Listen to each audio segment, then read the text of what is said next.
Most livable city Amaravati. ఈ మాట అంటుంది ఎవరో తెలుసా? న్యూయార్క్ టైమ్స్ పత్రిక.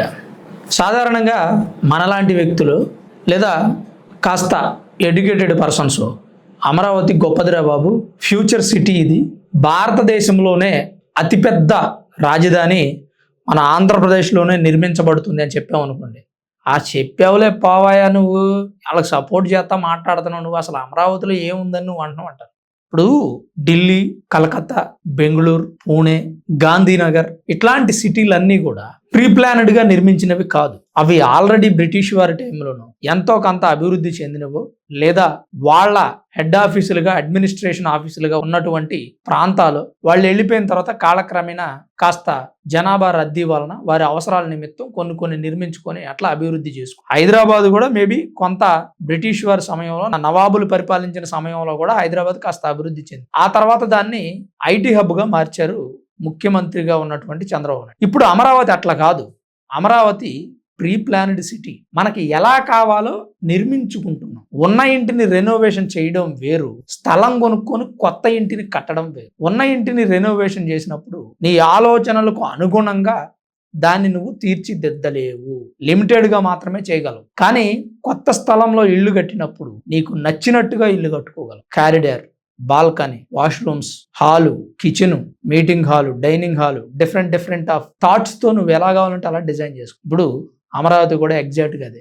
అందుకనే న్యూయార్క్ టైమ్స్ పత్రిక అమరావతిని మోస్ట్ లివబుల్ సిటీగా వర్ణించింది. ఒకసారి ఈ పత్రిక ఏమని రాసింది ఆర్టికల్ అనేది ఒకసారి చూద్దాం. One man's quest to build India's most livable city. భారతదేశంలో అత్యంత నివాసయోగ్యమైన నగరాన్ని నిర్మించాలనుకుంటున్న ఓ వ్యక్తి ప్రయత్నం ఇది అని ముజీబ్ మషల్, హరికుమార్ అనేటువంటి జర్నలిస్టులు ఇద్దరు ఈ కథనాన్ని రాశారు. చంద్రబాబు నాయుడు కలల రాజధానిగా అమరావతిని నిర్మిస్తున్నారు. సుమారు 25,000 మంది కార్మికులు ప్రస్తుతం ఈ నిర్మాణ కార్యక్రమంలో పాల్గొన్నారు. అమరావతిలో వాటర్ వేస్, సైకిల్ లేన్లు, పచ్చదనం వంటి అంశాలతో నగరాన్ని మంచిగా ప్లాన్ చేస్తున్నారు. క్వాంటమ్ వ్యాలీ పేరుతో టెక్నాలజీ పరిశోధనలకు సంబంధించిన హబ్ కూడా ఏర్పాటు చేసే ప్రణాళిక గురించి ఇందులో రాశారు.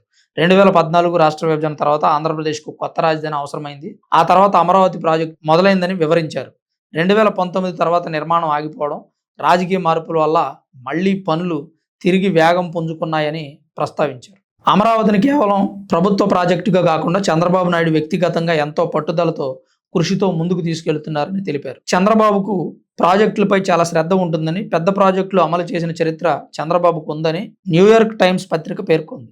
ఆయనకు ఎదురైన రాజకీయ దెబ్బలు, న్యాయపరమైన సమస్యలు, రాజకీయంగా కొంతకాలం ఎదుర్కొన్న కష్టాలను కూడా ప్రస్తావించారు. 2014 రాష్ట్ర విభజన తర్వాత ఆంధ్రప్రదేశ్కు హైదరాబాద్ లేకుండా పోవడంతో కొత్త రాజధాని అవసరమైందని, అక్కడి నుంచి అమరావతి ప్రాజెక్టు ఎలా మొదలైందో చెప్పింది. చంద్రబాబు 2029 ఎలక్షన్ నాటికి అమరావతి నిర్మాణాన్ని తిరుగులేని స్థాయికి తీసుకెళ్లాలని లక్ష్యంగా పెట్టుకున్నారని ఈ పత్రిక పేర్కొంది. అంటే ఈ ప్రాజెక్టు మధ్యలో ఆగిపోకుండా రాజకీయంగా కొనసాగించగల స్థాయిలో ఈ ప్రాజెక్టు నిర్మాణాన్ని ముందుకు తీసుకెళ్తున్నారు. ఇది న్యూయార్క్ టైమ్స్ రాసినటువంటి కథనం. సాధారణంగా అంతర్జాతీయ గుర్తింపు ఉన్న పత్రికలు భారతదేశం గురించి రాయవు, రాసినా చాలా తక్కువ. అలాంటిది భారతదేశం గురించి, అందులో ఉన్న ఆంధ్రప్రదేశ్లో నిర్మిస్తున్నటువంటి రాజధాని గురించి రాయడం అంటే నిజంగా ఇది మనకి అంతర్జాతీయ గుర్తింపు ఇచ్చినట్టే. ఇప్పుడు అమరావతి మనం సెలెక్ట్ చేసుకున్నటువంటి ఒక ఖాళీ ప్లేస్. ఈ ఖాళీ ప్లేస్లో మనకు నచ్చినట్టుగా నిర్మించుకోవచ్చు. ఇప్పటికే అసెంబ్లీ నిర్మాణం ఒకటి సోషల్ మీడియాలో వైరల్ అవుతుంది. అసెంబ్లీని అన్ని హంగులతో తీర్చిదిద్దబోతున్నారు. ఆ బ్లూ ప్రింట్ కూడా బయటకు వచ్చింది. చుట్టూ వాటర్ ఉంటుంది, మధ్యలో అసెంబ్లీ టవర్స్ G+3. అసెంబ్లీ సమావేశాలు జరిగినప్పుడు, శాసన మండలి సమావేశాలు జరిగినప్పుడు వాడుకొని మిగతా టైంలో అసెంబ్లీని కూడా టూరిస్టులకు అందుబాటులో ఉంచబోతుంది. చుట్టూ నీరు ఉంటుంది, ఆ బ్రిడ్జిల ద్వారా లోపలికి వెళతారు. అలా ప్లానింగ్ బాగుంది, చూశాను నేను. అలాగే 60% గ్రీనరీతో నిండిపోతుంది అమరావతి రాజధాని సిటీ మొత్తం. ఇది మొత్తం కూడా ఫ్యూచర్ ప్లానింగ్. కానీ ఏం జరుగుతుందో తెలీదు. 15 సంవత్సరాలు మేమే కొనసాగుతాం, ఖచ్చితంగా అమరావతిని కట్టి తీరుతామని కూటమి ప్రభుత్వం వాళ్ళు చెప్తున్నారు. మరి వాళ్ళు కొనసాగాలి, అమరావతి నిర్మాణం ఖచ్చితంగా జరగాలి. ఒకవేళ వాళ్ళు గెలిచినా గెలవకపోయినా నెక్స్ట్ ఎవరు ఎక్కినా సరే అమరావతి నిర్మాణాన్ని కొనసాగించే విధంగా మనం అందరం డిమాండ్ చేయాలనేది నా ఆలోచన.